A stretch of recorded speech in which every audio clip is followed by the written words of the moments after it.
బాపట్ల జిల్లా పిట్నవరపాలెం మండలం చందోలు గ్రామంలో వైసీపీ నాయకుల ఆధ్వర్యంలో బాబు షూరిటీ మోసం గ్యారంటీ కార్యక్రమం నిర్వహించారు. ఈ కార్యక్రమానికి ముఖ్య అతిథిగా మాజీ ఉపసభాపతి కొండ రఘుపతి పాల్గొని మాట్లాడుతూ 2025 ఎన్నికల్లో సూపర్ 6 పథకాలు ఇస్తామని, అందున మహిళలకు ఆర్టీసీ బస్సులో ఉచిత ప్రయాణం ఇస్తామని కూటమి నేతలు వాగ్దానం నేటికి అమలు కాలేదని దుయ్యబట్టారు. ఇచ్చిన హామీలు అని మర్చిపోయిన ముఖ్యమంత్రి చంద్రబాబు అంటూ ఎద్దేవా చేశారు. చంద్రబాబును నమ్మి ఓట్లేస్తే మనం గొయ్యి మనం తవ్వుకున్నట్లే అని తీవ్రస్థాయిలో విరుచుకుపడ్డారు. రాబో 2029 ఎన్నికల్లో వైసీపీ విజయం తథ్యమని, జగనన్న ప్రభుత్వం ఏర్పాటవుతుందని ఆయన ఆశాభావం వ్యక్తం చేశారు. ఈ కార్యక్రమంలో వైఎస్ కాంగ్రెస్ పార్టీ నాయకులు, కార్యకర్తలు, అభిమానులు, గ్రామస్తులు తదితరులు పాల్గొన్నారు. గుంటూరు పోవాలంటే నువ్వు డబ్బులు కట్టండి. ఉచిత బస్సు అంటే అది ఎక్కడంటే అక్కడ పోవచ్చు, ఎక్కేసేయచ్చు, పోయిద్దాం అనే పరిస్థితి కాదు. అది ఇవాళ చెప్తా ఉన్నాడు. ఆ రకంగా జిల్లాకి పరిమితం చేశాడు. ఆ జిల్లాకి పరిమితం చేసి ఆ ఉచిత బస్సును కూడా ఇంకా పెట్టలేదు. పెట్టినా అప్పుడే దాన్ని గాలి తీస్తాడు. బస్కి టైర్లో గాలి లేదు, ఆల్రెడీ గాలి లాగేసి అని చెప్తాను. ఇక మనకు అక్కర్లేదు అన్ని మంచిది అనిపిస్తాడు అనమాట. ఆ బస్ మాకు అక్కర్లేదు, అయితే అక్కడ కాక వెళ్ళి దానికి బస్సు ఎందుకు. అక్కడ ఉన్నటువంటి మన party YSR Congress party committee వేసుకొని నామకం వేసుకొని కొంతమంది పక్షులు పెంచుకొని వాళ్ళతో జరుగుతున్నటువంటి ఈ విషయాల మీద ప్రజల్లో ఏ రకమైనటువంటి ఆలోచనలు ఉన్నాయి, వాళ్ళ సంతృప్తి స్థాయి ఎలా ఉంది, చంద్రబాబు నాయుడు గారు ఆయన చెప్పినటువంటి మాటల్లో పడి కొంతమంది ఆ కూటమి ప్రభుత్వానికి ఓట్లు వేసి ఆ వేసిన తర్వాత జరిగినటువంటి పరిపాలనలో ఈ 14 నెలల కాలంలో మరి వాళ్ళ అభిప్రాయం ఎలా ఉంది, బాగున్నారా, సంతోషంగా ఉన్నారా, చంద్రబాబు నాయుడు చేస్తున్న పనులకి బాగుందా, ఏంటి వాళ్ళ పరిస్థితి, మనం ఏం చేయాలి, ప్రతిపక్షంగా మన బాధ్యత ఏంటి అనే దాని మీద ఈరోజు కొన్ని మాటలు మాట్లాడారు. ఆ మాటలు మాట్లాడే ముందర దాదాపు ఇక్కడ కూర్చుంటే మనకు కనపడతా ఉంది ఎదుర్కొంటా సచివాలయం.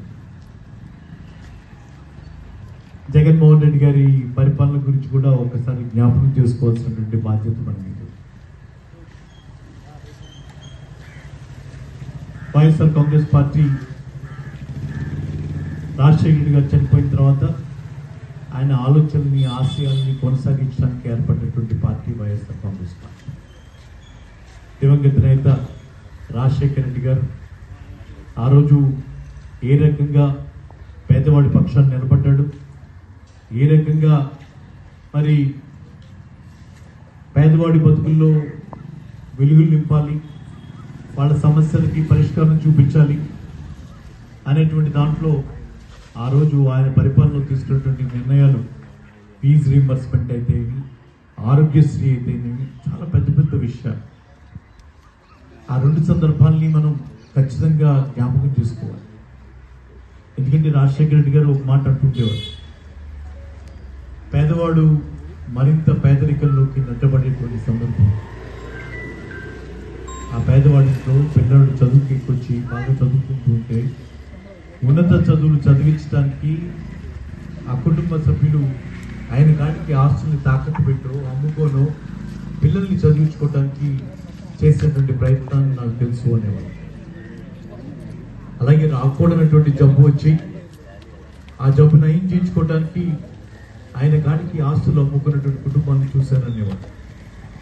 భగవంతుడు ఆయనకి ఇచ్చినటువంటి అవకాశాన్ని బట్టి మరి ఆయన వస్తూనే ఆ గమనించినటువంటి 2 సందర్భాలకి తగ్గట్టుగా ఆ పిల్లల చదువులు, ఉన్నతమైన చదువులు చదువుకోవడానికి అయ్యేటువంటి ఖర్చు మొత్తం ప్రభుత్వమే భరించాలని ఫీజు రీంబర్స్మెంట్ కార్యక్రమం తీసుకొచ్చింది.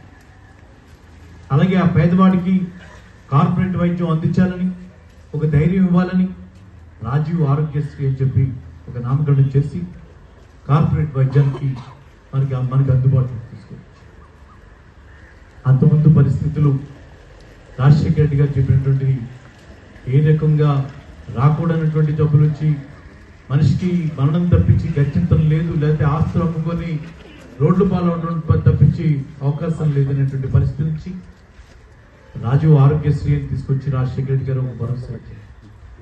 ఆ ఇంట్లో పెద్ద మనిషి ధైర్యంగా ఆ కార్డుని తల కింద పెట్టుకొని హాయిగా నిద్రపోయి ధైర్యంగా నిద్రపోయేటువంటి పరిస్థితి.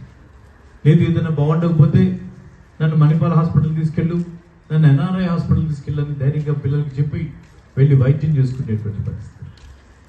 మరి అటువంటి పరిపాలన ఆయన చేసినటువంటి పరిపాలన కొద్ది కాలమైనా 5 సంవత్సరాల 9 నెలల కాలమైనా మరి ఒక ఇంపాక్ట్, ఒక ప్రభావవంతమైనటువంటి పరిపాలన రాజశేఖర్ రెడ్డి గారు చేశారు. మరి ఆయన తర్వాత ఆయన ఆలోచనలు కొనసాగించగలవాడు ఎవరు, రాజశేఖర రెడ్డి గారు లాంటి పరిపాలన చేయగలవాడు ఎవరు అని ఎదురు చూస్తున్న క్రమంలో ఆయన బిడ్డగా జగన్మోహన్ రెడ్డి గారు వచ్చి మరి ఈరోజు తండ్రి కన్నా ఇంకొక 2 అడుగులు ముందుకు వేస్తానని చెప్పి నిజంగా 2 అడుగులు వేస్తాడా 20 అడుగులు వేస్తాడా అన్న విధంగా పరిపాలన చేశారు. ఆ పరిపాలన మనం చూసాం. ఎంతో అనుభవం ఉంది, నాకు 40 సంవత్సరాల రాజకీయ అనుభవం ఉందనేటువంటి చంద్రబాబు నాయుడు కూడా ఢీకొట్టి అందరినీ విస్మయపరుస్తూ పరిపాలన అంటే ఈ రకంగా చెయ్యొచ్చా అనే విధంగా సచివాలయ వ్యవస్థ తీసుకొచ్చింది.